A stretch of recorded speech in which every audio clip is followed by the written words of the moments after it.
My stepmother smiled as her lawyer handed me the legal notice, completely unaware that she had just walked into a financial trap my grandfather spent years setting up. "We're taking the estate, the properties, and everything your father left behind," she sneered, her voice dripping with artificial victory. Everyone in the family thought I was a naive fool for staying silent, while she methodically stripped my father of his wealth during his final days. They thought I was left with absolutely nothing but a broken heart. What she didn't know, what she couldn't possibly know, was that the $50 million left by my late grandfather was never my father's to lose. It was safely locked away in a private trust under my name. Follow my story until the end to see the exact moment her smile turned to pure horror. And comment the city you're watching from so I can see how far my story has reached. My name is Emily Dawson. I'm 28 years old, and as a captain in the military, I've been trained to analyze threats and keep my composure under extreme pressure. But nothing in my training prepared me for the war that would happen inside my own family. Before I tell you what happened next, let me take you back to where it all began. There's something else you should know, something I haven't told anyone outside this story. My grandfather didn't just leave me money. He left me a letter, sealed for 10 years, that I wasn't allowed to open until the exact day my stepmother made her move. What was written inside that letter changed everything, and you'll understand why when we get there. I grew up in a quiet town outside Charleston, South Carolina, in a house my grandfather built with his own hands after coming home from the Navy. My father, Richard Dawson, ran a small logistics company that never made him rich, but it made him proud. My mother passed away when I was 9, and after that, it was just me, my dad, and my grandfather Harold, who lived 2 streets over and showed up every single morning with coffee and a story from his years overseas. I joined the Army the day I turned 18. I wanted discipline. I wanted purpose. I wanted to prove, mostly to myself, that I could stand on my own without leaning on the Dawson name or the Dawson money that everyone assumed we had because of my grandfather's old business investments. I trained until my hands bled. I earned my captain's bars at 26, faster than almost anyone in my unit. My father used to call me every Sunday, no matter what continent I was on, just to hear my voice and tell me he was proud. Then, 3 years ago, my father met Vanessa. She came into his life 18 months after his cancer diagnosis, when he was lonely and scared and desperate for someone to sit beside him. She was warm at first, attentive. She brought him soup. She held his hand at appointments. I was overseas for most of it, and every time I called, my father sounded lighter, happier, like she was a gift he hadn't expected at the end of his life. I didn't see the cracks until I came home on leave and found the locks changed on my father's study. "Your dad just wanted a fresh start," Vanessa told me, smiling the way she always smiled, like she was doing me a favor by explaining. "There's no need for you to go rifling through his old paperwork." I let it go. I told myself I was being paranoid, that grief made people suspicious of shadows. My father was still alive. He still recognized me. He still squeezed my hand and told me he loved me. I didn't want to spend what little time we had left fighting with the woman he'd chosen to be happy with. That was my first mistake. Over the following year, I watched my father shrink, not just physically from the illness, but in every other way too. He stopped talking about the business. He stopped mentioning his old friends. Vanessa handled his medications, his appointments, his mail. When I asked to see the finances, she told me my father was resting, and that now wasn't the time to stress him with numbers. My grandfather Harold saw it before I did. He was 81 by then, sharp as a blade despite his failing hips, and he never trusted Vanessa from the moment she walked through the door. "She's got a look in her eye, Emmy," he told me once, sitting on his porch with a mug of black coffee going cold in his hands. "I've seen that look on men trying to sell me a bad deal. She's not here for your father. She's here for what's coming after him." I told him he was being unfair. He just shook his head and said, "You'll understand soon enough." What I didn't know then was that my grandfather had already acted. 2 years before he died, Harold Dawson sold off a piece of land his own father had left him. Land that turned out to sit on a mineral deposit, worth far more than anyone in our family had ever imagined.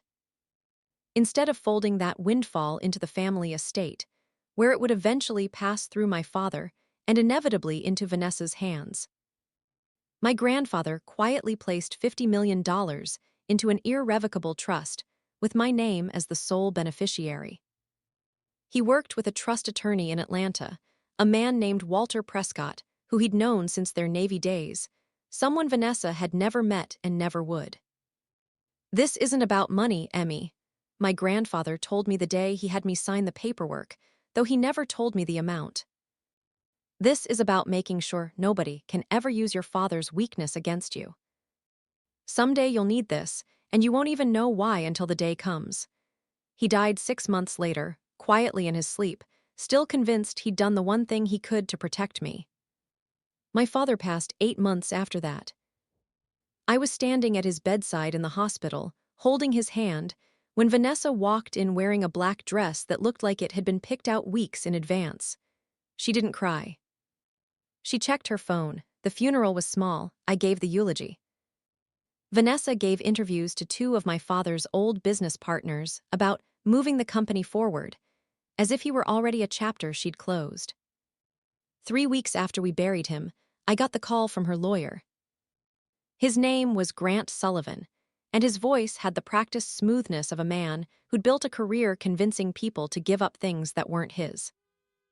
He asked me to come to the house, my father's house, the house my grandfather had helped my father buy 20 years earlier, to discuss the estate. I should have known then. I should have brought my own lawyer that very first day. But grief had made me slow, and some small, stupid part of me still wanted to believe Vanessa and I could get through this like family. I walked into that house and found her sitting in my father's leather chair, the one he used to read the newspaper in every morning, with Sullivan standing beside her, holding a leather folder like it was a trophy. "Emily, thank you for coming," Vanessa said, her voice honeyed and cold at the same time. "Grant here has drawn up the paperwork. As my late husband's surviving spouse, the house, the business accounts, and his remaining assets pass to me. I know this is hard, but it's what the law says." I looked at the folder. I looked at her manicured hands folded so calmly in her lap. "And what exactly do you think I'm walking away with?" I asked her. She actually smiled. "Sweetheart," she said, "I think you already know the answer to that." That was the moment. That was the exact moment she handed me that notice, the one you saw at the very beginning of this story, the one where she told me she was taking everything. Certain in her bones that I had nothing to fight her with. She had spent 2 years quietly convincing my father to sign over his business shares to a holding company she controlled. She had spent 2 years whispering that I was distant, ungrateful, more interested in the military than my own family. Planting seeds with my father's old friends that I didn't deserve to be trusted with anything. She had built her entire plan on one assumption, that the Dawson family had nothing left worth fighting for beyond what my father physically held in his name. She had no idea about the trust. She had no idea about my grandfather's letter, still sitting sealed in a safety deposit box in Atlanta, waiting for the day Walter Prescott had told me to open it. She had no idea that while she was busy stripping my father's estate of its remaining value, $50 million sat completely untouched, completely hers to never reach. Protected by a man who saw her coming 3 years before she ever set foot in our lives. But I didn't say any of that in the room that day. I sat across from her, my spine straight the way 12 years of military discipline had trained it to be, and I let her keep talking. "You can keep the house," I told her quietly. "You can keep whatever accounts my father left in his name. I won't contest it." Sullivan looked almost disappointed that there'd be no fight. Vanessa looked triumphant. "That's very mature of you, Emily," she said. "I'm glad you think so," I said, standing up. "Enjoy the house." What she didn't understand was that I wasn't giving up. I was making a call the second I walked out that door, to Walter Prescott, telling him it was time. Because 2 days after that meeting, I learned something that changed the entire shape of this fight. Sullivan hadn't just come to claim my father's estate. Buried in the paperwork Vanessa slid across that coffee table, in language designed to look routine, was a clause attempting to claim rights to any and all assets historically associated with the Dawson family line. Language broad enough that a sharp enough lawyer could try to argue it reached toward my grandfather's estate too, toward anything that had ever touched our family name. She wasn't just taking what my father had, she was reaching for what she didn't even know existed. That was her second mistake. I called Walter Prescott from the parking lot outside my father's house, my hands steady even though my heart was pounding harder than it had in any deployment. She's coming for more than she thinks she's owed, I told him. I need everything ready. Emily, he said, and I could hear him smiling through the phone, your grandfather knew this day might come. Everything has been ready for 3 years. Over the next 6 weeks, I didn't say a word to Vanessa. I let her believe she'd won. I let her move boxes into my father's old study. I let her give another interview about honoring Richard's legacy, while quietly liquidating parts of the business he'd built. I watched from a distance, gathering everything Prescott sent me, financial records showing exactly when Vanessa had pressured my father into signing over his shares. Medical notes from his final months documenting his declining capacity. Emails between Sullivan and Vanessa that Prescott's investigator had traced through a shell account Sullivan had carelessly reused from an earlier, unrelated case. She had built her victory on the assumption that grief had made me weak. She never once considered that grief had made me exact.